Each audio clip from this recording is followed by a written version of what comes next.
KUHP dan melanggar pasal 49 junto pasal 33 Undang-Undang Nomor 19 Tahun 2016 tentang perubahan atas Undang-Undang Nomor 11 Tahun 2008 tentang informasi dan transaksi elektronik junto pasal 55 ayat 1 ke 1 KUHP. Menimbang bahwa selama di persidangan berlangsung tidak terdapat alasan pemaaf maupun alasan pembenar pada diri terdakwa yang dapat menghapus pertanggungjawaban pidana atas perbuatan yang dilakukannya, maka berdasarkan pasal 193 ayat 1 KUHP, terdakwa haruslah dijatuhi pidana. Menimbang bahwa sebelum majelis hakim menjatuhkan pidana terhadap terdakwa perlu dipertimbangkan hal-hal yang memberatkan maupun yang meringankan. Hal yang memberatkan, perbuatan terdakwa dilakukan terhadap ajudan sendiri yang telah mengabdi kepadanya kurang lebih selama 3 tahun.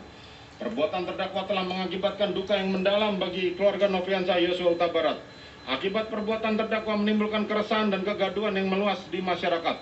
Perbuatan terdakwa tidak sepantasnya dilakukan dalam kedudukannya sebagai aparat penegak hukum dan pejabat utama Polri, yaitu Kadif Propam Polri. Perbuatan terdakwa telah mencoreng institusi Polri di mata masyarakat Indonesia dan dunia internasional. Perbuatan terdakwa telah menyebabkan banyaknya anggota Polri lainnya yang turut terlibat. Terdakwa berbelit-belit memberikan keterangan di persidangan dan tidak mengakui perbuatannya. Hal yang meringankan, tidak ditemukan adanya hal yang meringankan dalam hal ini. Menimbang bahwa karena dalam perkara ini terdakwa telah menjalani masa penahanannya, maka lamanya masa penahanan haruslah dikurangkan seluruhnya dari pidana yang dijatuhkan. Menimbang bahwa oleh karena terdakwa telah ditahan dan tidak terdapat cukup alasan, tidak ditemukan yang meringankan. silakan berdiri.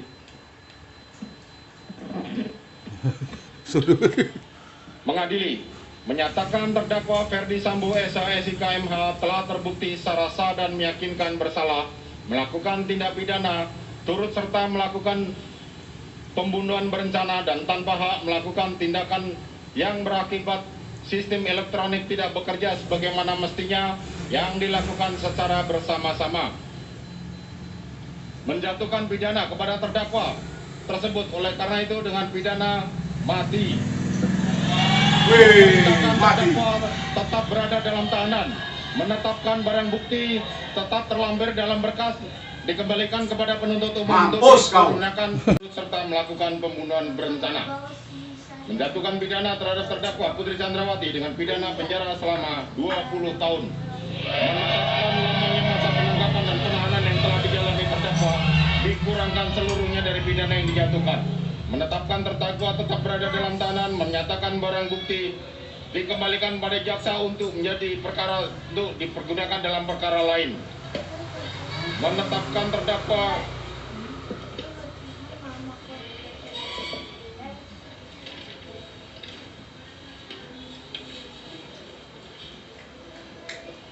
membebani terdakwa Putri Chandrawati untuk membayar biaya perkara sebesar Rp5.000. Silakan duduk.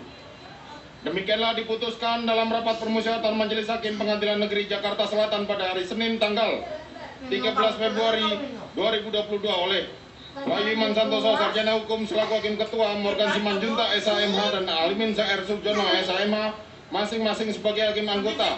Putusan mana diucapkan dalam sidang terbuka untuk umum pada hari dan tanggal itu juga oleh Hakim Ketua dengan didampingi Hakim Anggota tersebut dengan dibantu oleh Aprisno SHMH dan Okta Andrianto SHMH.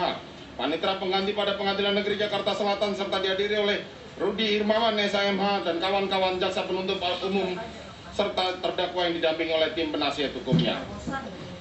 Demikianlah putusan Pengadilan Negeri Jakarta Selatan nomor 797 BB 2022. Kepada para pihak diberikan kepada mereka hak untuk menyatakan banding maupun menerima putusan ini ataupun pikir-pikir. Demikianlah sidang perkara nomor 797 BB 2022 atas nama terdakwa Putri Chandrawati dinyatakan ditutup.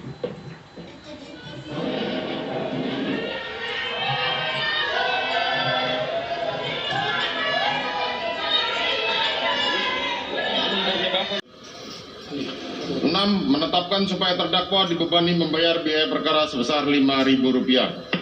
Silakan duduk.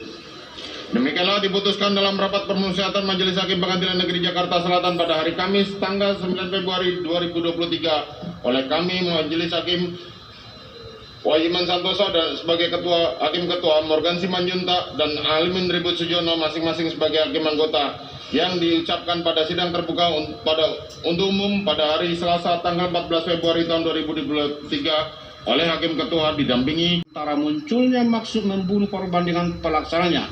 Selanjutnya, tenggang waktu yang ada harusnya dapat digunakan terdakwa untuk mencegah atau membatalkan hilangnya nyawa korban Yosua Huta Barat.